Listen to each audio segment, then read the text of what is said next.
Trump তুমি বিদায় হও, নিজ দেশের নাগরিকদের কাছে এমন দুয়োধ্বনি পাচ্ছেন আমেরিকান প্রেসিডেন্ট। যুদ্ধে আসলে আপনি দেখবেন যে ইরান যেটা করছে আমাদের এই আছে সেই আছে এগুলো বলছে, এটা কি আছে কি নাই একটা ফুটায় দেখালেই হয়। প্রিয় দর্শক, অনেকেই বলতেছিলেন ইরানের কাছে এমন এমন জিনিসপত্র আছে যেটা দিয়ে আমেরিকার মতো 2-3টা দেশকে ধ্বংস করে দেওয়া যাবে। এখন কিন্তু পুরো ব্যাপারটাই উল্টে যাচ্ছে। বিভিন্ন দেশের মানুষের আশকারা পেয়ে ইরান আমেরিকার যেসব বন্ধু দেশ আছে তাদের উপরে হামলা করেছে। ইসরায়েল, সৌদি আরব, ইউনাইটেড আরব আমিরাত, জর্ডান, ইরাক ও সাইরিয়া, সেই রাষ্ট্রগুলিতে যেই আমেরিকান বিমান ঘাঁটি আছে সেই বিমান ঘাঁটির উপর কিন্তু ইরান অলরেডি হামলা করে ফেলেছে। এটাই ছিল ইরানের সব থেকে বড় ভুল। যুক্তরাষ্ট্রের সাথে ইরান ঝামেলায় জড়াইছে, তাদেরকে আক্রমণ করবে, তাদের কাছ থেকে আক্রমণ পাবে, একটি সংঘর্ষ হবে, এটি স্বাভাবিক। কিন্তু সেখানে ইসলামিক অন্যান্য রাষ্ট্রে ইরান ক্ষতি করে ফেলেছে, তাদের উপর যে হামলা করেছে এই হামলার এখন প্রতিবাদ জানাচ্ছে ইসলামিক বিভিন্ন রাষ্ট্র, যেমন সৌদি আরব থেকে কিন্তু অলরেডি ইরানে হামলা করা হয়েছে। অনেকেই বলতেছিলেন ইরানের কাছে এমন এমন অস্ত্রশস্ত্র আছে যেইগুলি ইরান পুরো পৃথিবীকে কখনোই দেখায় না, কিন্তু আসলে ইরানের কাছে এমন কিছুই নেই। মানুষের আশকারা পেয়ে ইরান এতটা বড় নিজেকে মনে করা শুরু করছে, এটাই ছিল ইরানের সব থেকে বড় ভুল। প্রিয় দর্শক, এই ইরান লাস্টে ভারত পর্যন্ত আক্রমণ করেছে। ভারত কিন্তু এখন পাল্টা জবাব দিচ্ছে, একের পর এক ক্ষেপণাস্ত্র ছুটতেছে ইরানকে উদ্দেশ্য করে। প্রিয় দর্শক, সেই সম্পর্কে বাংলাদেশে কিছু রাজনৈতিক বিশ্লেষকরা বলতেছেন ইরান কখনোই যুক্তরাষ্ট্রের সাথে পারবে না, যুক্তরাষ্ট্রের দামি কোনো জায়গায় ইরান কখনোই হামলা করার সাহস পাবে না। এসব সম্পর্কে আপনাদের জন্য কিছু মূল্যবান ভিডিও ফুটেজ কালেক্ট করে রেখেছি, চলেন আমরা সেই সব মূল্যবান ভিডিও ফুটেজ দেখা শুরু করি। প্রিয় দর্শক, সেই সব ভিডিও ফুটেজ দেখার আগে আপনাদেরকে ছোট্ট একটি অনুরোধ করব, আমাদের এই ইউটিউব চ্যানেলটিকে যদি সাবস্ক্রাইব না করে থাকেন এখনই একটি সাবস্ক্রাইব করে দিন। চলেন আমরা সেই সব ভিডিও ফুটেজ দেখা শুরু করি। হ্যাঁ, ট্রাম্পের ঘটনা যদি আপনি পড়েন তাহলে দেখবেন তো ট্রাম্পের এরকম অনেক বিষয় আছে। এবং ট্রাম্পের যে রিয়েল এস্টেট ব্যবসা, এটা ওয়ান কাইন্ড অফ ফ্র্যাঞ্চাইজ। উনি নাম ধার দেন, উনি নিজে যে কটা বিল্ডিং বানান তার চেয়ে বেশি করেন, ওনার নাম দিয়ে অন্যদেরকে বিল্ডিং বানাতে দেন, উনি ওখান থেকে কমিশন নেন। এইভাবে ওনার নামে প্রচুর বিল্ডিং আছে, ট্রাম্প টাওয়ার, ট্রাম্প অমুক, ট্রাম্প তমুক, কিন্তু এগুলো সবগুলি মালিক তিনি না। ট্রাম্পের নাম দিয়ে বিল্ডিং বানালে একটু বেশি পয়সা বিক্রি করা যায়, ওইটার প্রফিটটা উনি নেন, বলেন যে আমার নাম দিয়ে বিল্ডিং বানিয়ে ব্যবসা করছো, আমাকে কিছু টাকা দিও। তো এরকম অনেক কম, সবকিছু থেকে উনি বিজনেস অনেক কম পরিচিত রিয়েল এস্টেট ডেভেলপার তার নামও ধার করে। উনি, ওনার সম্পর্কে আপনি ইন্টারনেটে গেলে অনেক কিছু জানতে পারবেন, কিন্তু উনি বহু বছর আগেই বলেছিলেন উনি আমেরিকার প্রেসিডেন্ট হতে চান, এবং এটা তিনি হতে পেরেছেন। এটা হয়ে তিনি প্রমাণ করেছেন যে আমেরিকানদের ভোট নিয়মিত হলেও ভোটারদের সিদ্ধান্ত গ্রহণের প্রক্রিয়াটা খুব অদ্ভুত। আমেরিকানরা এখনো ভোট দিতে শিখে নেই। তো এখন যে ঘটনাটা ওনারা ঘটাচ্ছেন, যুদ্ধ, আমরা যুদ্ধে ফেরত আসি। যুদ্ধে আসলে আপনি দেখবেন যে ইরান যেটা করছে আমাদের এই আছে সেই আছে এগুলো বলছে, এটা খানিকটা মানসিক যুদ্ধের, মনস্তাত্ত্বিক যুদ্ধের একটা উপায়।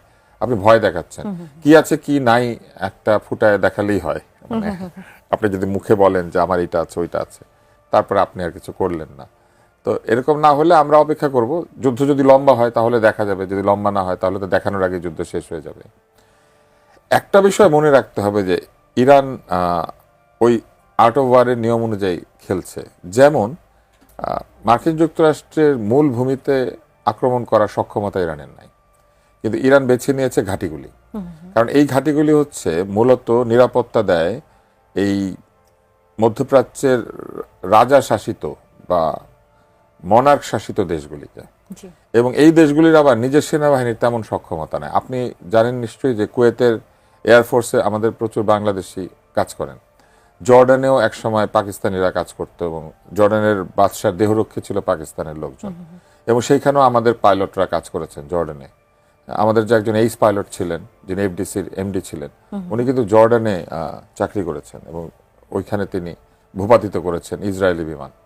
তো এরকম তাদের নিজের সেনাবাহিনী নাই, সেনাবাহিনী থাকলে নিজের সৈন্য নাই, নিজের দেহরক্ষী নাই, এরকম অনেক রাজ্য আছেন, এবং এদেরকে নিরাপত্তা দেওয়ার নামে এরা ওখানে থাকে, এবং এরা বিনিময় পয়সা নেয়, কিন্তু এই ঘাঁটিগুলি কিন্তু টাকায় করে।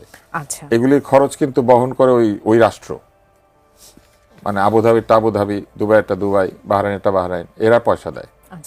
এখন ওরা কি করছে, ওরা ওইখানে আক্রমণ করছে। এর কারণ হচ্ছে যদি এই ঘাঁটিগুলিকে তারা ক্ষতিগ্রস্ত করে তাহলে 3 ধরনের ঝামেলা তৈরি হবে। একটা হচ্ছে এই রাজারা বুঝবে যে আমাকে পাহারা দেয় সে নিজেই নিজেকে রক্ষা করতে পারছে না। দ্বিতীয়ত ক্ষয়ক্ষতি হলে এইসব শহরগুলিতে জনগণ উত্তেজিত হয়ে উঠবে যে ওরা যুদ্ধ করে, আমরা কেন ঝামেলার মধ্যে আছি।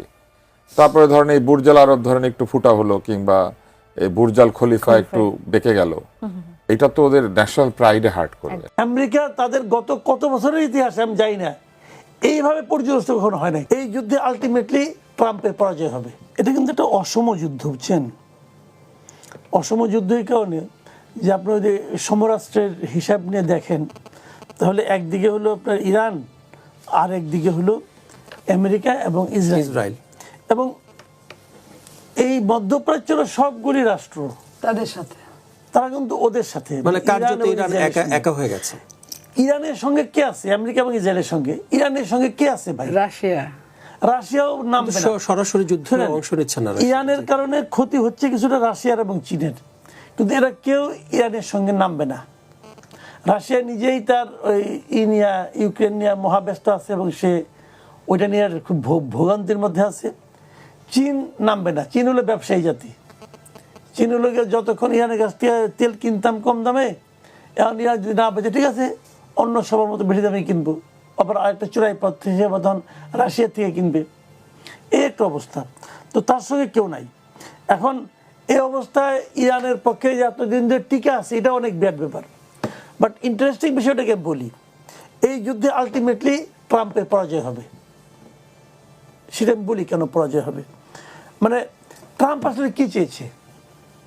যে ইরানের শাসন ক্ষমতার পরিবর্তন চেয়েছে। ইরানের শাসন ক্ষমতা খুব সহজে পরিবর্তন হবে না। ফলের নির্যাস ও দুধের সমন্বয়ে পোলার টর্নেডো গ্রিন অ্যাপল আইসক্রিম। মন ভালো থাক। ইরানের শাসন ক্ষমতা কেবল একজন ব্যক্তির নামে নাই।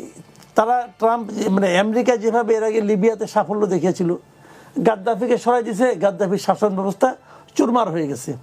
সাদ্দামকে সরাই দিয়েছে ইরাক থেকে, সাদ্দামের শাসন ব্যবস্থা চুরমার হয়ে গেছে। কিন্তু ইরানে এটা সম্ভব না। আলী খামিনিকে মেরে ফেলছে। কেবল তাই না, তার সঙ্গে আরো সব মিলে দেখলাম যে প্রায় 49 জনকে মারছে তারা, জানি আরো গুরুত্বপূর্ণ আমাদের 11 জন আছে। তো সবাই কিন্তু মেরেই ফেলছে। ইরান কি থামছে? এক মুহূর্তের জন্য থামছে? থামে নাই। বরঞ্চ ইরান যে পাল্টা আক্রমণটা করতেছে, আমেরিকা তাদের গত কত বছরের ইতিহাসে আমি যাই না এইভাবে পর্যদস্ত কখনো হয় না। কিভাবে পর্যদস্ত হয়েছে? বিভিন্ন জায়গায় তার ঘাঁটিগুলি আছে, ওই তারা ঘাঁটি লক্ষ্য করে মারছে। তো এটা কি আমেরিকার জন্য পরাজয় নয়? এটা আমেরিকার জন্য পরাজয়। বলবেন যে আমেরিকা তো মানে কিছু হয় নাই, কিন্তু এত বড় একটা দেশ যারা এত ক্ষমতা, তার জন্য এটা পরাজয়। এবং অন্য সবাই বলতেছে ঠিক আছে আপনার আমার ঘাঁটি ব্যবহার করেন, যেমন ইংল্যান্ড যেটা বলছে ঘাঁটি ব্যবহার করেন, কিন্তু আমি আমার সৈন্য দিব না। আবার স্পেন বলছে না আমার ঘাঁটিও আপনি ব্যবহার করতে পারবেন না। এই জন্য ট্রাম্প আবার খেপে গেছে। তারও যে বড় কথা, আমেরিকার অভ্যন্তরে আমেরিকার তো নাগরিক আছে কিছু, তারা আবার বিরোধিতা, তারাও তো এর কোনো পক্ষে না। পক্ষে না। ডেমোক্রেটিক যে